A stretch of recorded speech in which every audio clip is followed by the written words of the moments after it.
les artistes de Paris, en union avec leurs camarades du monde entier, viennent depuis le mercredi des cendres de l'an 1926 recevoir les cendres et prier pour ceux d'entre eux qui doivent mourir dans la désordre, des êtres engagés par tout leur art au service de l'aventure humaine.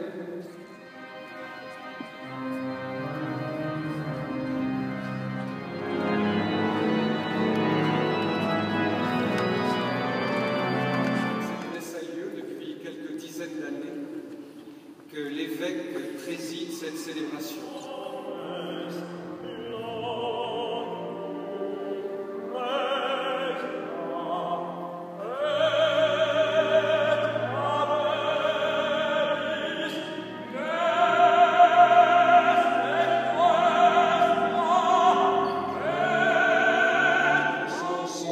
Personnes au maximum dans notre petite église des Dominicains, rue Saint-François de Paul. C'est ici la plus grande église du diocèse.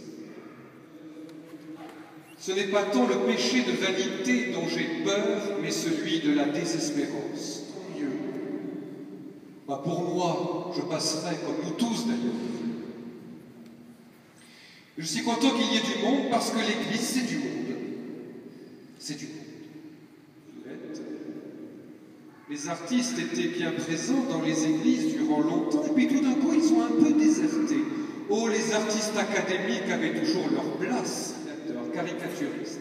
Parmi ces dessins, beaucoup de ces dessins ne pourraient pas être exposés en public, au risque d'aller chercher, j'aurais besoin d'un avocat, comme Jean Rustin en son temps, de poursuivre le bien de son œuvre et de le faire jusqu'au bout.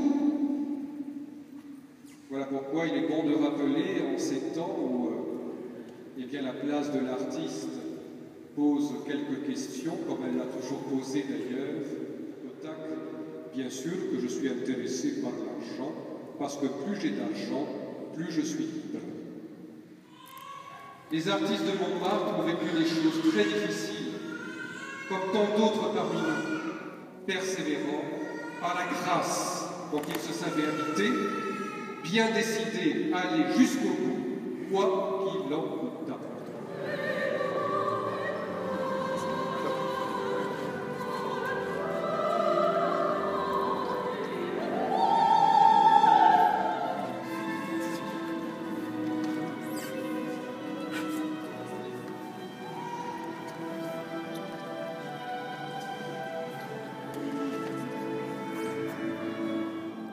Marie-Claire Alain, Jean Babillet, Antoine Boursellier, Patrice Chéreau, Gabriel Basilico, Monique Beau, Jean-François Borel, Annie Bonnet, Michel Collet, Pierre Charpon, Cavana, Robert Courtraille, Robert Covilly, Françoise Coville, Josse de Coq, Georges Descrières, Paco de Lucia, Henri Dudilleux, Jean-Louis Foulquier, Gabriel Jeune-Paul, Francine